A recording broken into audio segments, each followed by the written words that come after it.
Prime Minister, Your Majesty. As Buckingham Palace announces the Queen intends to work through her bout of COVID this week, the Prime Minister wants us all to do the same. Set to announce plans to end self-isolation in England, Boris Johnson wants the country to learn to live with the virus to avoid a return to scenes like this. Deserted streets at the height of lockdown.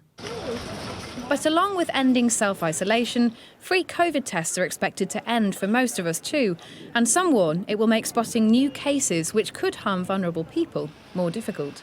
Well, I'm particularly concerned about the end of free testing. I mean, it's a bit like being 2-1 up with 10 minutes left of play and subbing your best defender. We are not out of the woods yet on COVID, and it's important that when the government publishes its plan for living with COVID tomorrow, that it is a robust plan that enables everyone to live well with COVID. And others in the medical profession worry the evidence isn't there to support lifting restrictions a month early, and that this is more about a political boost for the Prime Minister. We know that in a country like Denmark that have actually eradicated or they've ended rules around isolation and other measures, that the cases have rocketed.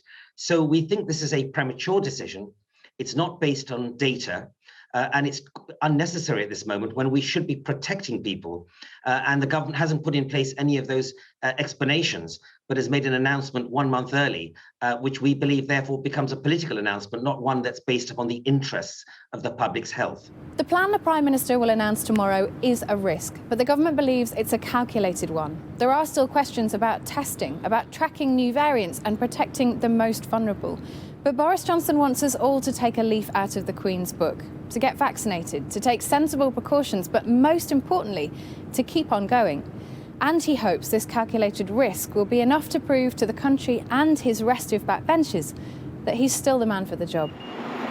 For some, learning to live with COVID won't be easy. The fear that came with the simplest of tasks in those early days still feels very real. But the Prime Minister knows businesses and lots of families around the country are desperate to move on, and he believes now is the time to begin. Kate McCann, Sky News.